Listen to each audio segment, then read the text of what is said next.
Bonjour à toutes, bonjour à tous, soyez les bienvenus dans Rugby Pack, l'émission qui vous donne chaque semaine rendez-vous avec le meilleur de la planète ovale. On verra beaucoup d'images extrêmement spectaculaires dans cette émission, des images comme celle-ci, regardez, des images de rugby, football. Eh oui, c'est aussi un sport de pied, à l'image de ce coup de pied donné très savamment distillé par Cooper Cronk pour Justin O'Neill. C'est quasiment une reprise de volée.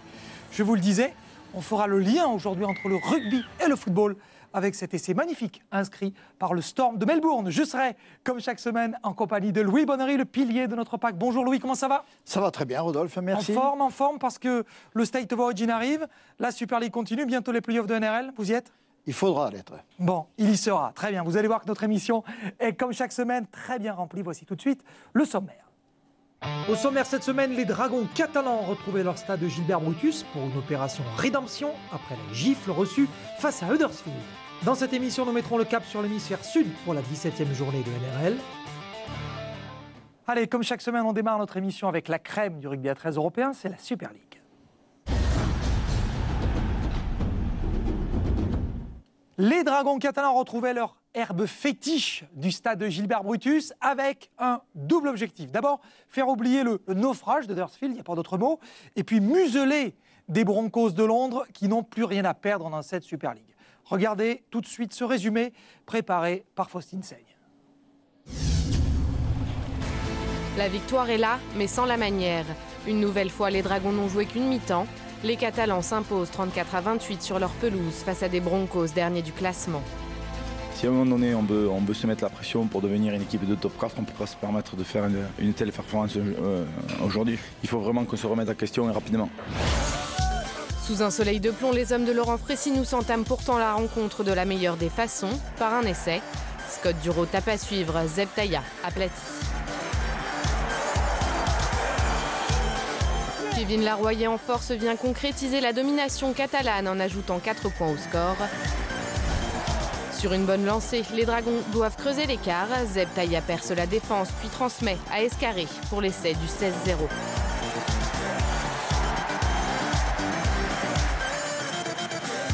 Les Catalans défendent bien, pas question de laisser passer les Broncos. Mathias Pala est peut-être un peu trop agressif et sera cité pour ce plaquage. Morgan Escarré récupère un ballon tombé et met le turbo. L'arrière catalan signe son 14e essai de la saison et fait mener les 100 et or 22-4, 7 minutes avant la mi-temps. Thomas Bosque rajoute 4 points juste avant la pause. Les Dragons rentrent au vestiaire avec une belle avance, 28-4. Laurent Fressinous peut rester confiant. Malgré un essai de Scott Duro dès la reprise, en deuxième période, les Catalans retombent dans leur principal travers, le relâchement. C'est vrai qu'en deuxième mi-temps, on a baissé un peu le niveau, on a loupé des plaquages, on a pris énormément de pénalités et on les a remis dans le droit chemin. Les Dragons dans le rouge physiquement se mettent à la faute. Julien Bousquet sera aussi cité après le match. Les Broncos, malmenés en début de rencontre, profitent du laxisme des Catalans. Ils réduisent l'écart. Mark Bryant franchit la ligne à l'heure de jeu. Bien servi par Soward, Luke Dorn vient inscrire le 3e essai de Londres, 34-16. Les Dragons n'y sont plus et rendent des ballons d'attaque aux Broncos.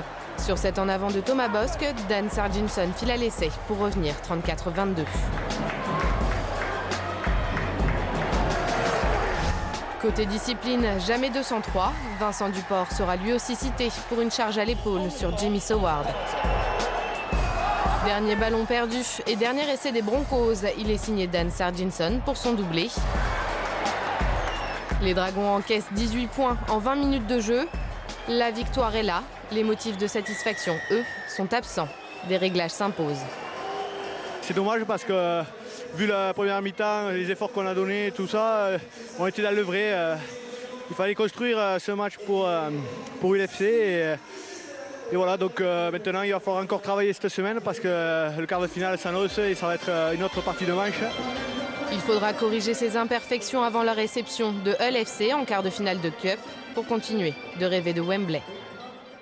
Oui, rêver de Wembley, Louis. N'oublions tout de même pas que les Dragons ont gagné. Le tableau était certes un peu sombre, mais il faut reconnaître, Louis, que cette victoire a été entachée par plusieurs choses. D'abord, beaucoup d'erreurs de la part des Dragons, mais d'abord, Fosinsen le disait dans son sujet, des joueurs ont été suspendus. Regardez, sur des fautes, alors bon, là pour le coup, rien à dire pour ce qui concerne ici, ce que l'on appelle désormais la charge à l'épaule, interdite.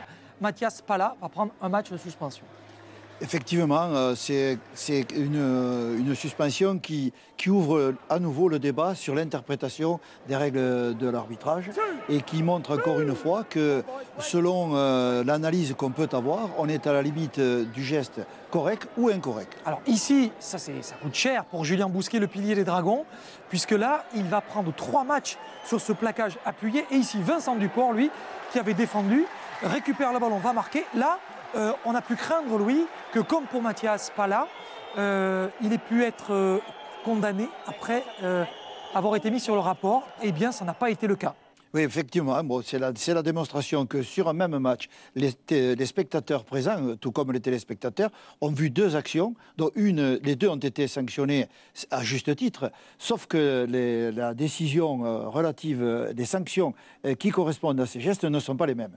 Donc c'est là-dessus que je pense qu'il faut ouvrir le débat, parce que c'est difficilement explicable que sur une même action, il y ait 2 décisions complètement différentes. Alors, faisons le point. Donc, un match de suspension pour Mathias Pala, 3 pour Julien Bousquet, qui va donc être privé du prochain quart de finale de Cup.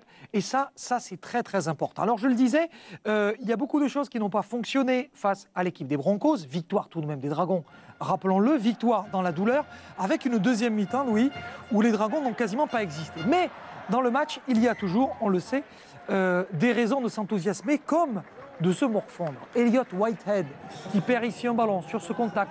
Ici, ce coup de pied qui a été donné, le ballon pourrait être récupéré au pied, mais là, une fois de plus, ça ne sourit pas. Décidément, quand ça ne veut pas rigoler, ça ne rigole pas. Et là, les Dragons ont été, là aussi, sur ce petit coup de pied de Soward, notamment récupéré par Luc Dorn, privé d'un ballon, et qui est remis, comme à chaque fois, chaque erreur est payée cash, parce que les Broncos se sont remis dans le match, notamment dans cette deuxième période. Oui, je pense, Rodolphe, que surtout cette équipe de Londres, tactiquement, a bien joué son match, c'est-à-dire qu'elle a donné l'impression que c'est une équipe qui n'avait pas la capacité à réagir. Or, en fait, elle a bien caché son jeu. Elle savait que l'adversaire des Dragons Qatar était un adversaire redoutable pour elle, que l'écart des points pouvait être le double de ce qui a été à la mi-temps. Donc, ils ont tout simplement géré le match et induit les Catalans à un excès de confiance. Alors, retour donc sur cette fin de match avec Sarginson qui va aller se payer un doublé pour la forme. Là, regardez le score, c'est 34-22, plus les points inscrits juste après sur ce ballon perdu ici, ballon rendu directement. Louis, n'oublions pas que les Dragons avaient 30 points d'avance. Ils menaient 30-4 et ils ont été remontés alors que tout avait très bien commencé. Avec d'abord ce coup de pied de Duro repris par Taya. Là, on s'est dit, ça y est, les Dragons avec la charnière Bosc-Duro ont retrouvé une assise offensive. Oui, les Dragons qui quand même avaient fait l'essentiel dans ce match, c'est-à-dire d'abord retrouver le chemin des buts, retrouver l'efficacité et retrouver une certaine confiance.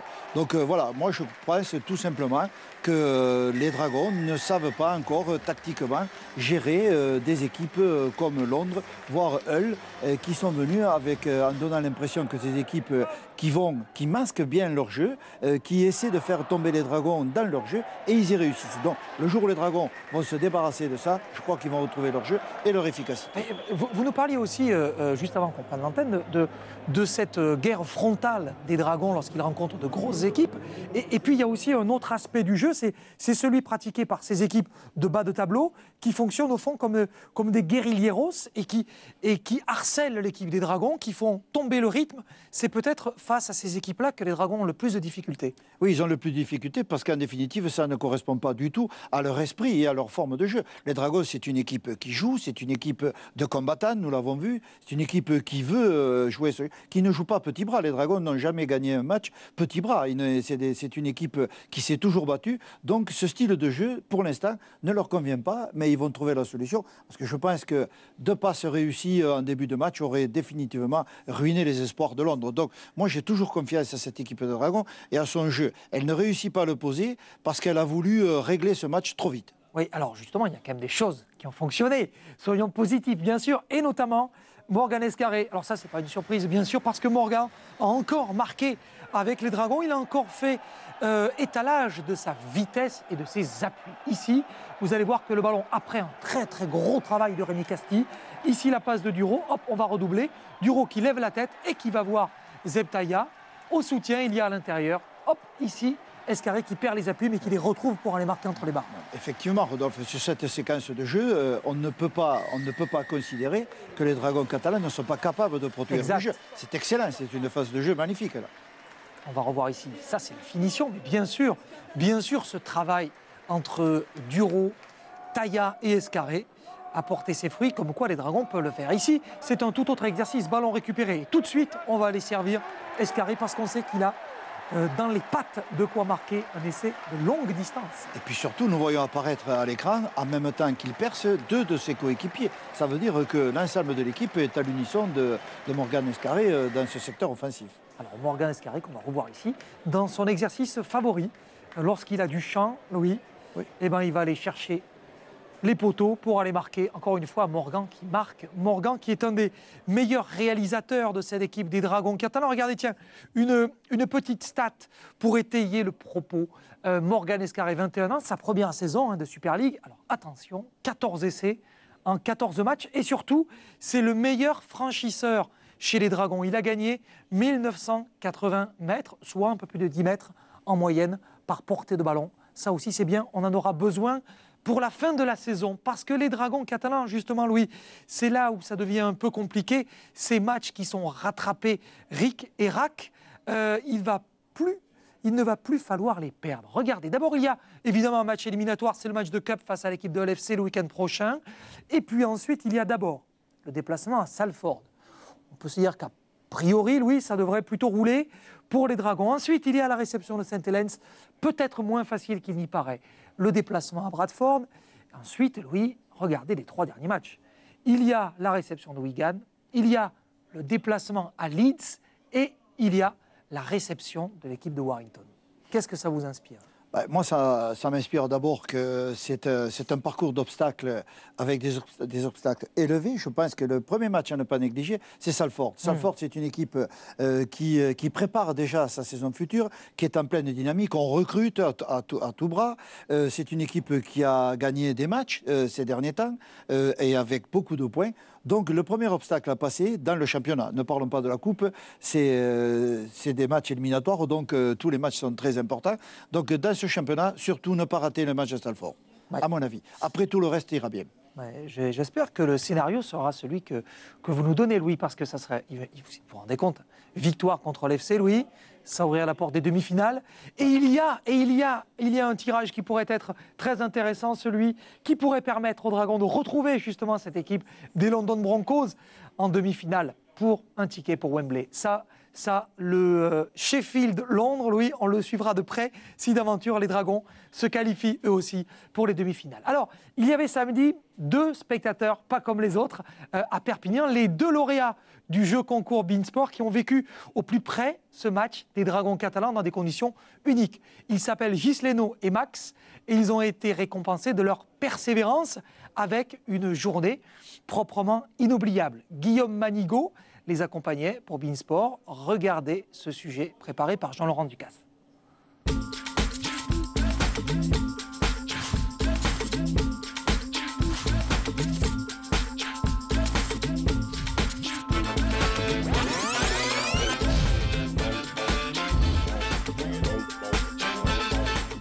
C'est toujours un plaisir de revoir le stade. Bonjour. Bonjour.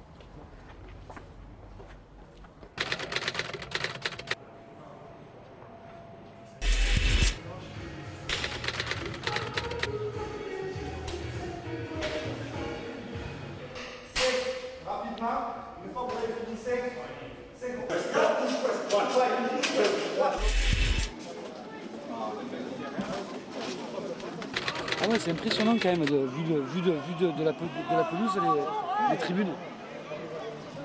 Comme vous avez gagné le droit d'être ici, vous avez doublement gagné parce que vous allez recevoir un cadeau, un beau cadeau qui vous est remis par Monsieur Olivier Lima.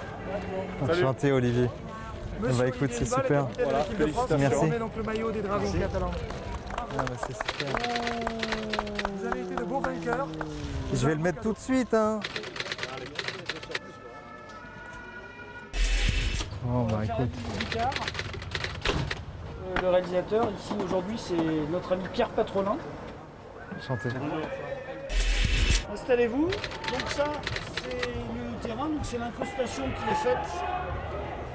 Je vais lever mes lunettes de casque, ça fait. Mais moi, j'ai tendance à regarder le match. Ah d'accord.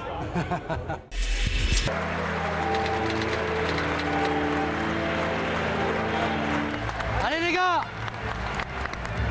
Allez, Dragon! Allez Fredo! Ah ouais, c'est bien. Bah, t'as vu la passe de Yann Anderson? Voilà! Ça c'est bon ça!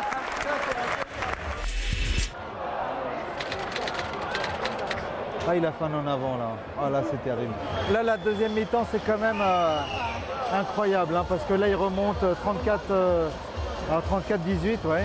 C'est tendu parce que tu vois là, on s'est fait remonter alors qu'on est largement, on pensait que c'était plié mais... Il fallait pas que ça dure 5 minutes de plus parce que sinon, je pense qu'on aurait mal vécu une nouvelle défaite aujourd'hui à Brutus.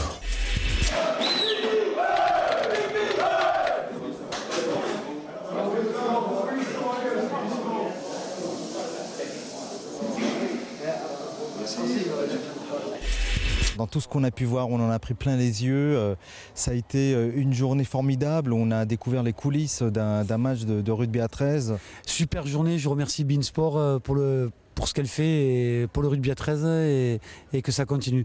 Et je voudrais passer un petit coucou et encourager l'équipe de France de rugby à 13 fauteuils qui est en train de disputer la Coupe du Monde à Londres. Je leur dis bonne chance les Français. Allez la France! Bah oui, bien sûr, il a raison. Alors, je vous le disais, c'était une journée particulière pour ces deux téléspectateurs de Beansport. Et rendez-vous donc avec les Catalans pour un prochain match parce que, au fond, ce n'étaient pas des néophytes, Louis. Ils connaissaient bien le propos et ils ont passé une très belle journée au contact de leurs idoles. Ah oui, bien qu'ils soient très loin l'un de l'autre du centre vraiment du rugby à 13, c'était deux grands connaisseurs qui connaissaient tous leurs classiques. Alors, cette 20e journée s'était ouverte par un match passionnant qui opposait Warrington à Leeds. Alors, une fois de plus, le match a livré un suspense terrible, et ceci jusqu'à ce que les deux équipes se retrouvent à 18 partout dans le dernier quart d'heure. Louis, vous étiez au commentaire de ce match avec Vincent Pochelu. On se retrouve après ce grand format pour les toutes dernières minutes de ce match très serré. Hayam, les petites feintes, le coup de pied pour lui-même. Oui, pour lui, bravo. Oh, bravo. Bravo Mick Hayam. Premier essai de la rencontre, il est pour Warrington, il est signé Mick Hayam, 4-0. Oui, un essai plein de style, plein de qualité technique et puis surtout la vista du talonneur Mickey Hayam. On insiste au côté fermé, un 2 contre 2 à jouer, et ce 2 contre 2, il est gagnant puisque Ryan Hall va aplatir pour Leeds. Ouais, Hodgson qui a ramassé le ballon d'une main pour dynamiser le jeu. Passe contrée, attention à la contre-attaque. C'est bon. Oh, attention. C'est bon, c'est bon. Est-ce qu'on va le rattraper? Ouh là là, il va filer à l'essai. Ah, il vise la touche et il va y arriver. Ça y est, il est arrivé, il s'est relâché. Qui va aplatir. Elle est belle cette passe de Bryers, mais attention au contre. Oh attention. Oh Ryan Holt, c'est un cadeau. Ah, il va y aller tout seul. Les jambes de Ryan Hall qui va aplatir son deuxième essai. Malgré le retour de Chris Riley. Essai de Leeds. Et coup de massue sur la tête des joueurs de Warrington. Allez, on est à quelques mètres de la ligne. Ratchford qui a bien servi ici. Ouais, beau plaquage de Kay North. Ratchford qui essaie d'y aller tout seul. Ah, il a marqué. Ah, il a marqué. Il a marqué, ça y est, le travail en force a payé. Et on vous le rappelle, hein, cette rencontre c'est le remake de la finale de l'an passé. Attention, attention Hardecker qui va pouvoir aplatir. Zach Hardecker, essai. Essai de Zach Hardaker qui redonne l'avantage à Leeds. 16-12.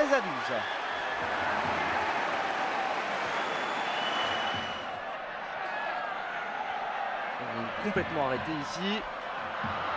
C'est dangereux. Tapé. Allez, attention sous ce ballon. Oh, il est bon. Essai de Hodgson. C'est parti pour Hodgson. C'est bien parti. Il va la mettre. 18 partout entre les Wolves et les Rhinos.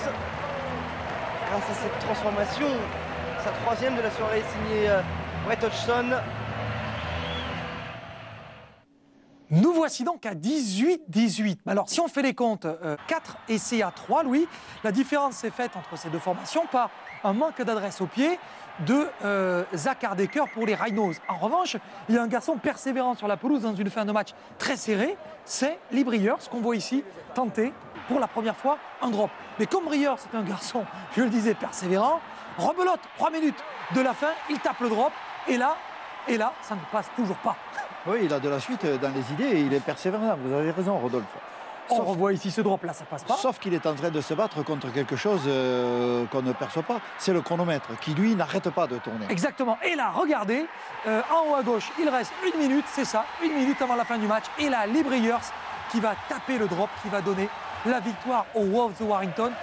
Succès extrêmement important pour le classement, victoire de cette équipe de Warrington.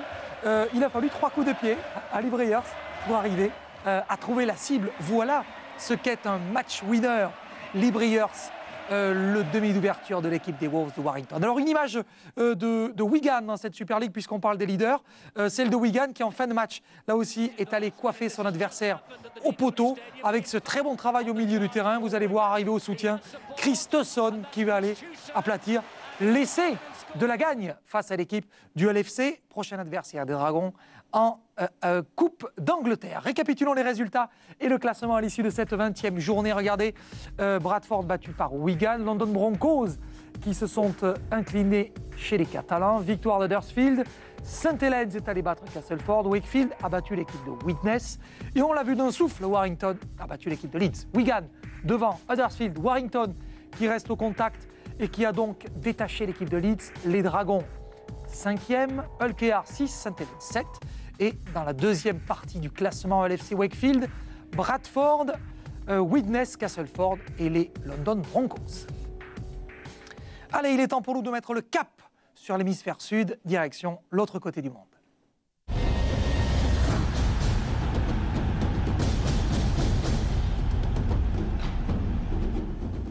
En Australie, on jouait la 17e journée de NRL, une journée qui débutait par le choc entre Melbourne et Brisbane. Le Storm et les Broncos restaient chacun sur une défaite.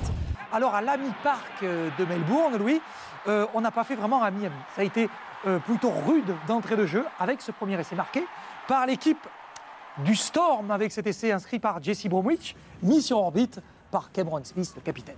Effectivement, le retour de Smith a fait beaucoup de bien dans cette formation, d'autant plus que Melbourne a l'objectif toujours de la première place à la poursuite des Rabbitohs et que les Broncos sont en difficulté pour se qualifier. Alors on disait que le rugby à 13 c'était aussi une affaire de pied, on a vu avec ce coup de pied magnifique. On dirait une reprise de volée de foot. Regardez, allez, tac, le coup de pied de Cooper Cronk récupéré par Justin O'Neill. Voilà pour le deuxième essai. Des Dragons qui ont craché le feu. On l'a vu à Perpignan en première mi-temps. Ça a été le cas pour l'équipe du Storm en première période. Ils n'ont pas vu le jour, les Broncos, et ce n'est pas fini, puisque en deuxième mi-temps, l'addition se corse encore. Vous voyez, 12-0 à l'issue de la première période. Et là, nouvel essai marqué par l'équipe du Storm. Cameron Smith est derrière le tenu. Cette fois-ci, ça va partir du côté droit. La passe ici avec le relais de Tohu Harris. Et en bout de ligne, nouvel essai inscrit pour l'équipe du Storm. C'est Sisawaka qui marque. Et puis là aussi, l'addition, je le disais, ne cesse d'être salée. Coup de pied là aussi. Réussite, encore un coup de pied qui va amener un essai pour l'équipe du Storm, intouchable. Oui, des belles combinaisons de jeux qui se terminent toutes par un jeu au pied millimétré qui dénote la très bonne coordination entre les buteurs en règle générale et les réceptionneurs. Alors, ce qui est grave désormais pour les Broncos, qui vont encore encaisser un essai, c'est que les Broncos doivent gagner 6 de leurs 8 derniers matchs pour espérer intégrer les playoffs. Alors autant vous dire qu'il va falloir jouer serré pour les joueurs du Queensland. Mais cette 17e journée mettait aussi aux prises les Bulldogs face aux Knights de Newcastle, là aussi pour la lutte pour les playoffs. On attendait également beaucoup des Roosters ce week-end et encore davantage des Seagulls de Manly face à Parramatta. On revient sur cette 17e journée avec Vincent Pochelu. James Maloney est bien remis de sa blessure à la pommette. 3 minutes de jeu et le demi d'ouverture des Roosters signe son retour sur la pelouse de Saint-Georges.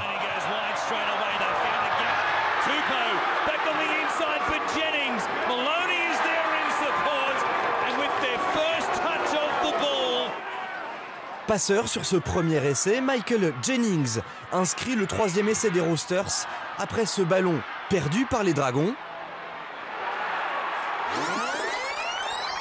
Et une course de 70 mètres. Jennings revient à son rôle de passeur pour le dernier essai. Le centre de la Nouvelle-Galles du Sud sert Daniel Tupou dans le fermé. Les Roosters s'imposent 36-0 et consolident leur 2e place. Sonny Bill Williams, économisé, a passé la seconde période sur le banc. Tout comme Sonny Bill, Mitchell Allgood se verrait bien sur les rings. Expulsé pour ce direct expédié dans le menton de Steve Matai, le pilier de Parramatta abandonne une équipe des Hills plus que jamais bonne dernière de NRL.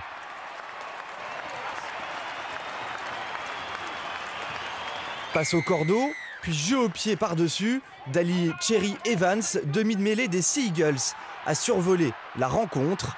Après 3 défaites consécutives, Manly regoute au succès. Large victoire des Sea Eagles, 50-10. Le Todd Carney Show, le demi d'ouverture des Sharks de Cronulla, possède toute la panoplie d'un grand. Tout d'abord, des jambes de feu pour servir Nathan Stapleton.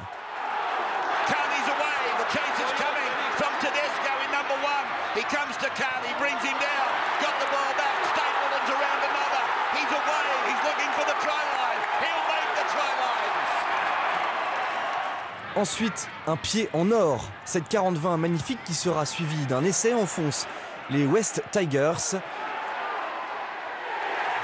Rajouter une dernière passe décisive au pied. Et les Sharks de Todd Carney s'imposent 36-22 et restent 5e au classement.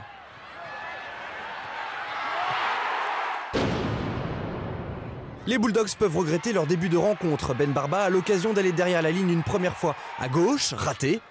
Une deuxième fois à droite, pas mieux. Newcastle, leur adversaire du jour, prend petit à petit l'avantage, notamment grâce à cet essai signé Chris Houston qui se joue de Josh Reynolds. Les Knights de Willie Mason sont intraitables. Newcastle s'impose 18-12 et remonte à la 6e place. Le retour de Big Willie Mason en défense, terrible, intraitable, on l'a vu, comme l'a dit Vincent Pochelu. Il n'y a pas eu de pénalité, Louis, pour la charge à l'épaule là, sur ce coup-là? Ben non, parce que le rugby australien, quand même, aime beaucoup l'engagement. Oui, même si c'est interdit. Alors, les Rabbitohs de South Sydney, quant à eux, ne devaient pas se rater, ils ne devaient pas faiblir face à un adversaire qui fait peur cette saison. Les Warriors, qui ont dû encaisser, regardez, les 7 heures de vol pour atteindre Perth, où se déroulait ce match délocalisé. Et vous allez voir que ces Warriors ont confirmé la belle forme du moment face à cette équipe des Rabbitohs, même si ils n'ont pas réussi à arracher la victoire. Alors ça commence par une sorte de coup du sort, Louis. L'a-t-il fait exprès ou pas? Je parlais de football en début de match. Nous rejoignons les points. Regardez ici, paf, une sorte de passe au fond, de contrôle raté d'Adam Reynolds, mais... moi je suis... Rodolphe, vous pensez qu'il a fait exprès, vous? Il a tout simplement, il s'est rendu compte qu'il ne pourrait pas jouer cette balle correctement à la main. Il s'est servi de ce qu'on peut se servir, c'est des pieds, donc il s'en est bien servi. Donc c'est pas un fait du hasard, pas du tout. Simon Mannering marque pour l'équipe des Warriors, et là, regarde, régalez-vous. Voilà de la force pure, Louis. De la force pure. Conrad Hurrell, allez, bing, allez, toi... Attends, toi aussi. Amenez-moi Greg Inglis, voilà, apportez-le. Boum, Greg Inglis, c'est parti lui aussi sur les fesses. Oui, c'est assez impressionnant le nombre d'adversaires au tapis sur ça. 4 au tapis. Oui. Un monstre, freak, comme on dit en anglais. Monstrueux, Conrad Hurrell. Bon, ça ne suffit pas, Louis. Ça ne suffit pas la force pure d'un Conrad Hurrell. Il y a aussi l'intelligence de jeu d'un certain Adam Reynolds. La réactivité d'un Chris McQueen, un John Sutton qui aura été lui aussi dans un bon jour. Ils ont réussi à enlever cette décision dans un match très serré, Louis. ces joueurs des Rabbitohs, mais je disais tout à l'heure que les Warriors étaient dans une belle forme, c'est le cas. Oui, les Warriors qui ont fait douter le leader. Parce qu'il menait à la mi-temps 13-6. Exactement, Rodolphe. Mais c'est surtout sur ce geste-là, lorsque nous voyons ce joueur qui est tellement satisfait d'avoir marqué cet essai. Et c'est le moral, la mentalité de cette équipe, qui est une équipe de combattants, de joueurs jusqu'au bout, et qui justifie complètement leur statut de leader du championnat d'Australie. Ils sont vraiment agréables à avoir joué, parce que c'est leur enthousiasme finalement. Ces joueurs entraînent le public, ils entraînent les téléspectateurs. Ils entraînent tout derrière eux et ils sont vraiment efficaces. Magnifique à avoir joué, les Rabbitohs. Je sais que vous avez pris aussi beaucoup de plaisir à regarder jouer cette équipe des Warriors. Et mon petit doigt me dit que nous allons en reparler dans un instant avec vous, Louis, justement, qui allez nous décrypter un certain nombre d'actions de la NRL. C'est notre rubrique Rayon X.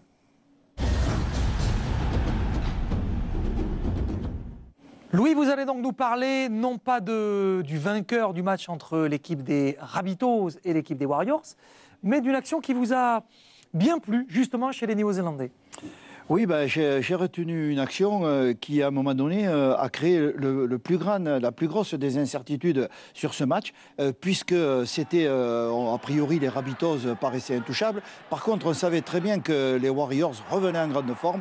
Et là, nous sommes à la 25e minute. South Sydney mène 6-0, une percée de plus de 50 mètres et qui se termine d'une manière très classique par un coup de pied, mal contrôlé, puisque nous avons un rebond qui se situe dans les 10 mètres de la défense adverse. Une défense qui semble bien organisée, mais avec une petite erreur. Un joueur en pointe qui ouvre la voie à un intervalle à l'ailier qui, lui, amorce une très belle contre-attaque. Alors, vous voyez, les mètres, 20 mètres, 30 mètres, ça défile. Il avance. Quand va-t-il s'arrêter? Inglis est là. Il le ralentit, il est stoppé. Nous sommes, regardez, très près d'un ligne de touche, 1 mètre, 1 mètre 50. Et là, on rebascule le jeu parce qu'on s'est rendu compte que sur le côté droit, c'était terminé. Donc, on cherche au large. La défense des Rabbitohs a eu le temps de se réorganiser. Pas parfaitement, mais elle est quand même réorganisée. Donc, on va re-entreprendre, puisqu'on est patient, sur les deuxièmes tenues, un beau travail de fixation. Voilà, on tergiverse un peu, on se cherche, on hésite.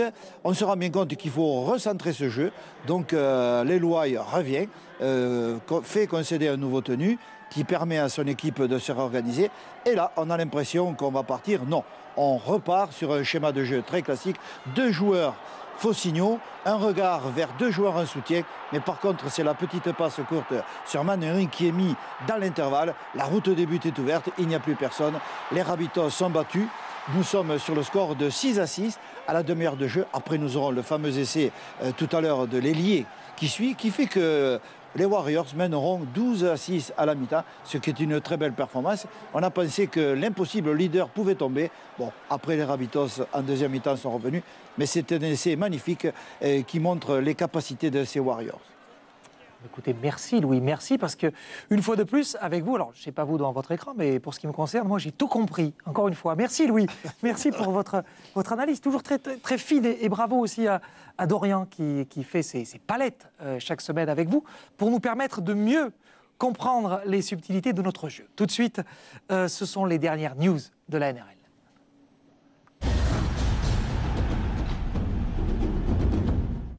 En Australie, on se prépare à l'affrontement final, celui qui mettra mercredi un terme à cette série de State of Origin entre le Queensland et la Nouvelle-Galles du Sud pour un decider. La belle dans la série des State of Origin se fera donc à Sydney. On connaît depuis d'ailleurs cette semaine la compo des 2 équipes et la voici. Alors il y a peu de changements au fond, Louis, pour ces 2 formations, quelques ajouts. On pourra se réjouir d'avoir vu un Daly Cherry Evans en grande forme pour l'équipe du Queensland. Il avait été plutôt à son avantage lorsqu'il a été entré lors du 2e State of Origin. Et pour l'équipe de Nouvelle-Galles du Sud, là, on pourra aussi voir qu'il y a assez peu de changements au fond, si ce n'est que Jared Hayne, qui ne participera peut-être pas à ce State of Origin. C'est McManus, le joueur des Knights de Newcastle, qui va donc prendre sa place dans ce State of Origin. Allez, comme chaque semaine, direction Brisbane pour y retrouver Laurent Garnier, notre coach à nous. Bonjour mon cher Laurent, comment ça va? Bonjour, tout va bien. Tout va bien chez vous. Le State of Origin, on l'a dit, c'est pour mercredi prochain, mais ce dont on a beaucoup parlé en Australie cette semaine, c'est l'avenir des uns et des autres, et surtout l'avenir des stars de la NRL. au premier chef, il y a le joueur des West Tigers, Benji Marshall. Qu'en est-il, Laurent? Alors, Benji Marshall, qui après 11 saisons passées aux West Tigers, dit qu'il a été, qu'on ne peut pas sa loyauté envers le club et qu'il ne veut pas jouer contre les West Tigers en NRL. Donc ça laisse la porte ouverte à une signature de le Super 15 ou peut-être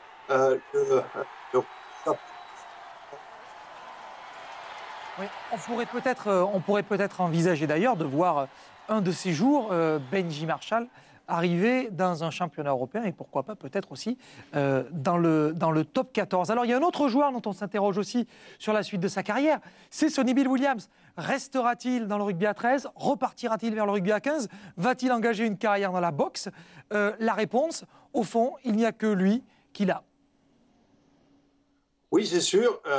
Et il ne dira rien, parce qu'il nous a dit dans la presse et à la télévision qu'il attendrait le bon moment, et pour lui, le bon moment n'est pas encore venu. Alors, qu'en est-il aussi d'Israël Follo? On a vu ces dernières semaines avec les Lions britanniques qui visitaient l'Australie qu'Israël Follo a fait un début terrible avec les Wallabies. Israël Follo, ancienne superstar bien sûr de la NRL, joueur de footy, de football australien, qui a explosé avec, on le voit sur ces images, les Lions britanniques, avec l'Australie et les Wallabies en grillant ses adversaires. Va-t-il rester dans le rugby à 15 ou reviendrait-il dans le rugby à 13? Oui, Israël qui a fait un formidable début sous le maillot des Wallabies. Il a été crédité d'ailleurs des meilleurs débuts d'un ancien trésiste sous le maillot australien des Wallabies. Donc il est encore question qu'il ne sait pas encore, il n'a pas encore pris sa décision. Encore aujourd'hui à la télévision, il disait que ça allait être finalisé dans les semaines qui viennent. Je pense quand même qu'il restera au Waratahs, car les questions qu'on lui a posées, pourriez-vous jouer dans un autre club d'une franchise du Super 15? Et il a dit non, si je signe à 15, je resterai au Waratahs. Je pense qu'il y a 90% de chances qu'il reste à 15. Et les Waratahs qui n'ont plus d'entraîneur, on y reviendra tout à l'heure. Alors, d'un mot, Laurent, les allers-retours et surtout, peut-être là aussi une surprise pour ceux qui ne le connaîtraient pas, nos amis trésistes qui ne connaîtraient pas Quade Cooper, l'international australien, le joueur des Wallabies, Quade Cooper, pourrait rejoindre lui aussi la NRL. Oui, c'est vrai. La semaine dernière, dans le Big League Magazine, la Bible des trésistes ici, il a eu un petit article où il disait « Je veux jouer à 13 ». Alors évidemment, c'est un formidable joueur de ballon qui attaque la ligne et on a besoin de ça à 13, des joueurs qui attaquent la ligne. Donc ça serait vraiment très excitant de voir un joueur comme Quade Cooper jouer à 13. Son meilleur ami s'appelle Sonny Bill Williams. Qu'est-ce que ça serait bien de les voir quand même au rooster, sur le maillot des roosters tous les deux. Bon, ben on va formuler nous aussi ce vœu de voir deux formidables joueurs de ballon que sont Quade Cooper et Sonny Bill associés chez les Roosters. Merci Laurent, une fois de plus d'avoir été avec nous. Bonne nuit et on se retrouve la semaine prochaine. Merci. Il est venu pour nous le temps de fermer la page Rugby Pack. Regardez les rendez-vous à ne pas manquer cette semaine sur notre antenne. Il y en a, vous allez voir d'abord de la NRL et du State of Origin. Surtout, n'oubliez pas mercredi prochain. D'abord, Brisbane, Cronulla. Important de voir comment les Broncos vont réagir. Parramatta face à Penrith. Nous verrons également Canterbury face au Storm de Melbourne. Et surtout, je vous le disais, n'oubliez pas, 11h55, le State of Origin, le Decider. Vous saurez tout sur ce State of Origin 2013. Et puis, un autre rendez-vous aussi, ça ne sera pas forcément dû. Merci Louis d'avoir été avec nous, comme chaque semaine. On vous dit à la semaine prochaine. Bien sûr. Remerciements également à tous ceux qui travaillent sur cette émission, Bertrand Béguet, Vincent Pochelu, Faucine Seigne et nous. On se retrouve la semaine prochaine. Et d'ici là, portez-vous bien. Salut!